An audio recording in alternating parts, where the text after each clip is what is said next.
Hello, my name is Alistair Bain, and today I'm going to be presenting to you a video analysis of the recent USA vs Brazil U17 match from the Nike International Friendlies. So let's start by taking a look at the US U17 national team. We'll see from kick-off here that the number 10 and number 9 play in an advanced position with two higher wingers. We'll see the positioning of those guys in a second, but ultimately it's a 4-3-3 that the team plays within. And we'll see on the right hand side there's a higher winger with a lower supporting role, whereas on the left hand side there's an inside winger with an overlapping fullback going round him. We'll see here as the ball works its way in transition out to the left winger. His predominant role was to drive forward into the space and dribble with the ball.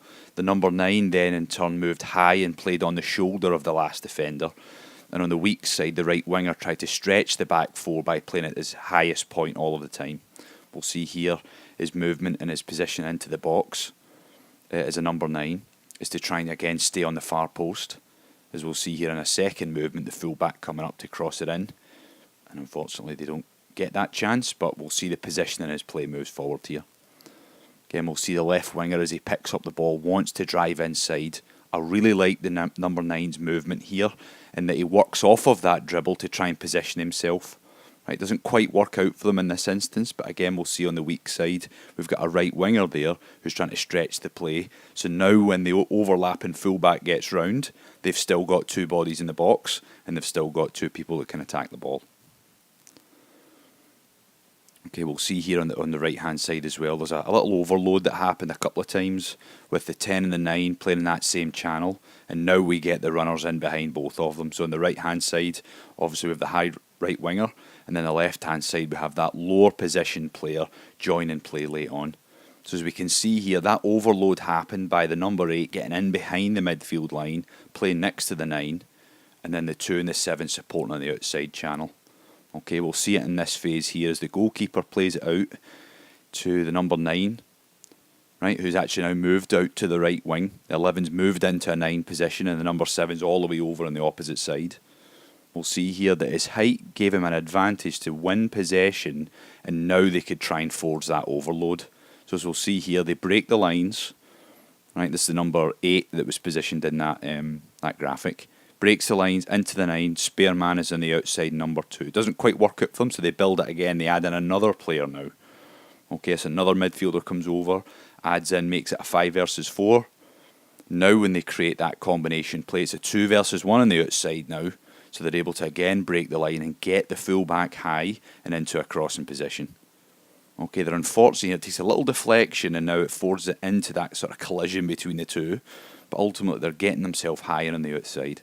Number 9 on the right wing here, excellent movement. Rather than just running the channel, he runs inside of his marker, right, which now gives the fullback a decision whether to press the ball or stay with his man. He does neither there, so it allows the 9 to get in behind him. Very, very smart play. And then now the little technical number 11 coming inside is able to get his shot off. Okay, so we'll see here defensively, right, so we mentioned earlier that asymmetrical shape of a low left winger, high right winger. Now they almost press in a front two.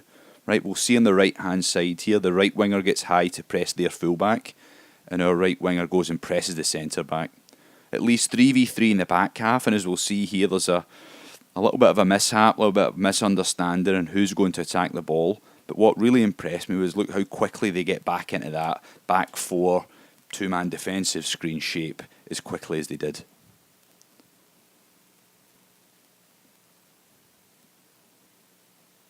We'll see here in this clip though that they didn't always press high. There were at times that they sat in a low block. I mean, this one in particular in their own half. Line of confrontations, the half line. Now they pick up second balls and they're able to counter-attack against 3. Right, so it was 3 versus 3 in their attacking half. We perhaps slowed down a little bit there, the right winger. I'd like to see him take that attacking touch, but at the same time a terrific defensive play. So let's shift our attention now to the Brazil U17 national team. We'll see from kick-off here that they set up in a 4-3-3 shape with a deeper lying defensive midfielder that played in front of the back 4. I've detailed here their average position within their 4-3-3. One of the central midfielders pushes on to become a very high position midfielder. And at the same time, their left winger positioned almost like a second number 9, always on the highest line. So it was a 4-3-3, but very fluent in how they moved within their shape. So we'll see here from this goal kick, they're not afraid to go long, right? Especially if the US sat with a high line. Very pacey players that I've highlighted here, the number 9 and number 11. The key piece to this, though, was whenever there was attacking movement from the number 9, the number 11 worked inside underneath him. Okay, on the weak side now, the right winger who started deeper would join at the back post, and that central midfielder would often just join at the top of the box to give them options should they cut it back or have to move the ball. Again, we'll see here in this particular build, they work it into the left winger rather, whose through ball again is supported by an underlap and run, and then at the back post he also has 2 options to play to. We'll see here as that number 11 works in unmarked at the top of the box. Very unfortunate not to score here, but lots of pace, lots of ability in that front line. Okay, we'll see in this particular transition. Again, the right winger now has worked himself inside. The left winger's making again another underlap and run underneath the 9, who does a great job of linking. And look at the speed of support now to get high and supporting them. So again, very fluent in how they moved. They didn't stay within that rigid position. However, defensively, they were very, very rigid. They sat, the number 6 dropped in the back line to make it a 5 in the back. The 2 wingers dropped in to make it a midfield line of 4. And the number 9's positioning was excellent centrally, basically to stop that number 6 receive the ball and pick up possession easily. So in this particular graphic, we'll see where basically the Brazilian team wanted to counter-attack through those 3 central channels, playing off the number 9's movement and seeing the number 11 join underneath him. So this is one particular shot that you'll see here. There's a very distinct line of confrontation, but the position of the 3 men in midfield was key to this, in that they wanted to not only add layers to the game within their rigid formation, but stop any central passages of play, forcing the US to go long like they did in this particular clip. So let's break that down a little bit further. Especially in the first half, it was a very cat and mouse affair as to who was going to go forward and who was then going to counter-attack. So the US used that ball back to the keeper to reset play an awful lot. Right, they were very patient in how they worked the ball.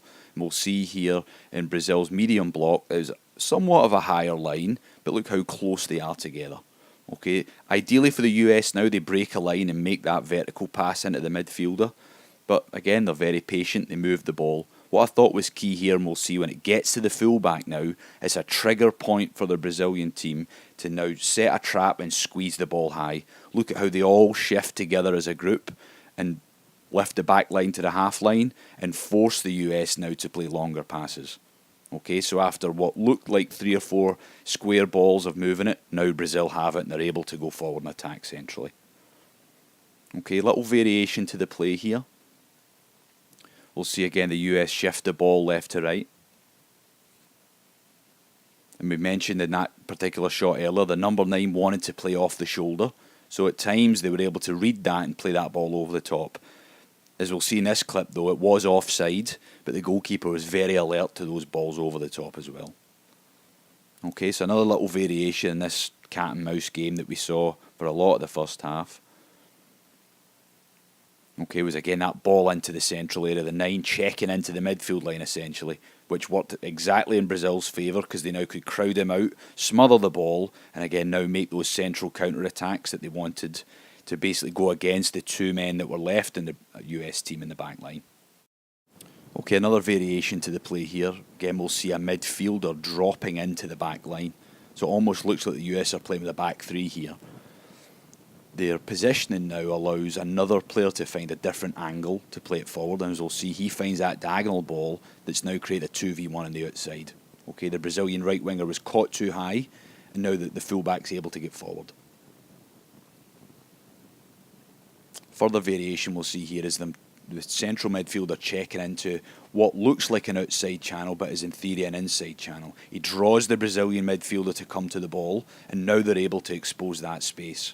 Okay, and that's what the US were waiting for. They were being patient to try and find that central pocket to then penetrate through the number 9. This particular shot didn't work out for them, but again, a fantastic example of what the US were trying to do with their movement of the ball. Okay, so let's take a quick look at the goals. We'll see here just a real mistake from the Brazilian number 4. The number 7 for the US latched onto it very, very quickly and applied a terrific finish. Very uncharacteristic for the Brazilian defenders throughout this game, but in this particular goal, you'll see here he switched off for a second. The US capitalised.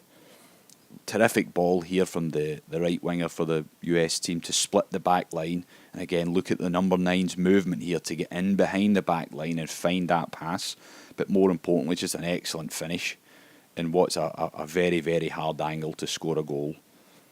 Okay, we'll see here he's running on to a straight pass with a diagonal run. Right now, initially he's moving away from the goal, so his finish looks even more impressive in that moment. This is in the final moments of the game here. US are driving forward. They split the Brazilian backline again through that left back, left centre back positioning. Terrific take by what's a new number 9 that's been subbed on. This is a great finish. Right, fantastic way to round off a game and take the trophy.